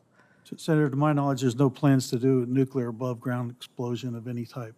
Or below ground, because we've had many. And the ground would shake. For the 50 years I lived in Nevada, up till 1992, every month, the first Saturday of the month, that ground would shake as we cratered and had those underground explosive testing. The craters are still out there today. We don't want to go back to that. There is no reason. And I look forward to working with you to explain to you and your team why what we're doing is so much more effective. Thank you. Thank you, Senator Rosen. And with the approval of the chairman, I have a few additional questions. We all recognize that probably the most fatal and lethal drug that is affecting this country is fentanyl. It has an extraordinary lethality, and it's something that I think is reflected in the questions my colleagues raised and I've raised about this approach to reduce these lethal drugs coming in. Ms. Ano, where is the greatest source of precursors of fentanyl in the world? Ranking Member, my understanding is China is. That is my understanding also. And do you understand where most of these precursors are sent for processing before entering the United States? What country that might be? Ranking Member, I don't know exactly what country that Well, is. the data from many different government sources, Mexico. In fact, Cato Institute a few years ago, that 93% of the seizures were at legal crossings at the southern border. So the implication, I think, is very clear that Mexico is really the source of the most lethal drugs coming into the United States, which raises the question, Mr. Young, which you might have considered, why are we attacking ships off of Venezuela who are shipping probably cocaine or marijuana? Sir, we're conducting those attacks because the President of the United States directed that we conduct those attacks. He views those, sir, he's made the determination that they are an imminent armed threat to the United States. Well, if the most lethal chemicals coming across, which is the whole predicate of his approach, these are not armed forces that are attempting to attack the United States violently and kinetically and seize territory or inflict direct casualties on Americans. It's the cumulative effect of the drugs that are coming across. And it seems to be interesting that the president would choose a relatively minor source of drugs coming in versus the huge introduction of fentanyl in this country through Mexico. In fact, we're doing nothing in the Pacific, and we're certainly restraining, I think, sensibly from attacks against Mexican shipping and Mexican communities. Again, I think we have to understand that this is more a kind of messaging than sensible policy of the United States. And the message is, which is very good for TV, is we're killing people. Indeed, Mr. Young, did you approve an order or consult to an order by the Secretary of Defense to kill these traffickers and to destroy their vessels so that no survivors or evidence of drugs would be available? Sir, I am the principal deputy general counsel. The general counsel has been involved directly with that. It's my understanding that the vessels were targeted, and it's my understanding under the operations order that was issued by by competent U.S. military authority that the vessels would be sunk so that they would not present a hazard to shipping, sir. Well, that's somewhat ridiculous. If American personnel can destroy a ship, they certainly can get close enough to ensure it does not become a hazard to navigation. And in fact, one of the attacks, the missile strikes were followed up by a helicopter using 50 caliber machine guns to shred what was ever left. So that's really, I think, a very tenuous to hang upon. Mr. Young, a final question. The administration announced, and some of my colleagues have noted, that the first lethal strike in the Caribbean killed members of Tren de Agua. However, the administration did not identify the affiliation or nationality of the other individuals killed in the following 3 strikes. What designated terrorist organization did the individuals from the last 3 strikes belong to?